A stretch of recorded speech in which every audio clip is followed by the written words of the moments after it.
Good morning, everybody. I am Dr. Remi Adewale. I'm from Canada. May I stand on the existing protocol, please? I have been invited here to speak on investing in healthcare. So, why should you invest in healthcare? Healthcare remains one of the largest and most vital industries in the world. Across the world, people are healthier, they are wealthier, and they live longer today. This advancement in health quality of life are made possible by the economic growth and development, as well as by improvements in health technologies.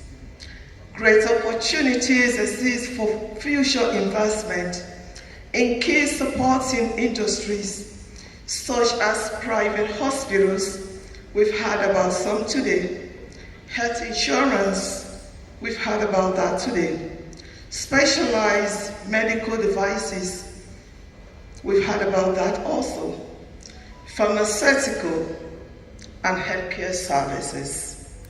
So why should you invest in Africa?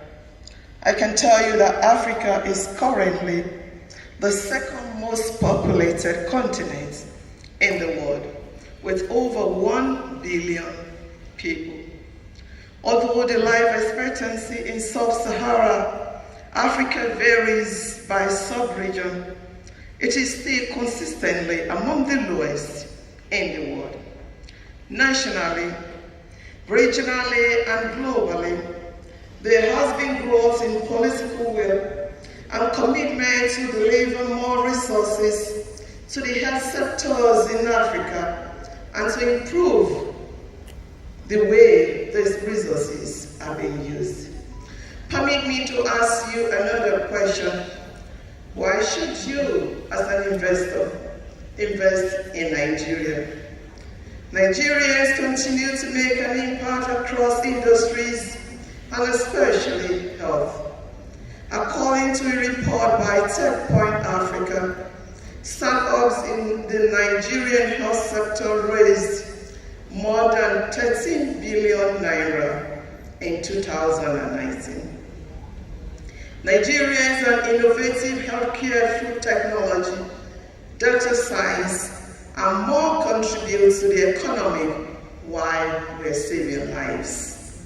However, there still remains a lot more potential for driven Nigerians to tap into.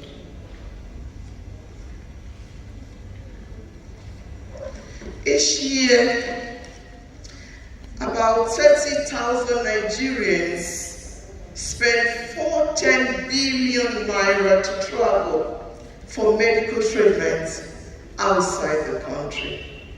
This is 410 billion that could be spent here at home to enrich the local economy and empower our health professionals. It may surprise you to learn that in order to harness the business opportunities in healthcare, you don't have to be a doctor. In fact, you don't have to be a nurse, and you do not have to be a pharmacist. You might have heard of Helium Health, a health startup started by 3 Nigerian entrepreneurs that raised 4.1 billion naira in funding last year. You have 1 minute. These entrepreneurs all come from diverse backgrounds, business, engineering, law, and more. By combining their skills, they were able to successfully break into the healthcare sectors and become a leading health technology company in Africa.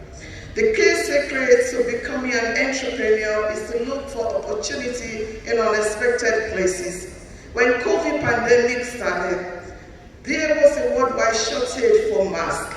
China was the biggest producer of masks before pandemic. But as pandemic got worse, it needed those masks for itself. As always, Nigeria rose to a challenge.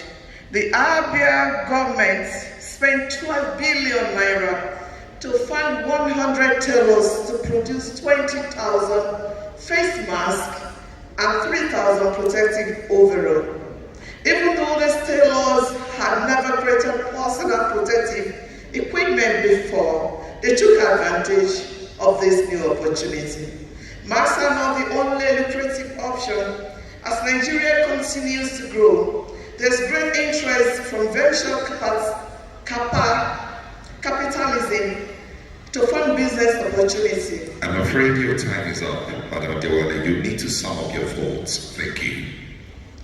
So anyone who is considering becoming an entrepreneur, I will leave you with the inspiring words of Ken Njogro, a Nigerian businessman who was one of the pioneers of FinTech in Africa. He says, "If I had worried about everything that could go wrong, I would never have started. Sometimes you just need to take a leap of faith." I hope this inspires you to take the leap into the world of health, entrepreneurship, to harness your potential and set an example for the next generation of Nigerian entrepreneurs. Thank you for inviting me. Thank you very much. Thank you, Dr. Remi Adewale, President and Chief Executive Officer, Women Focus Canada Incorporated.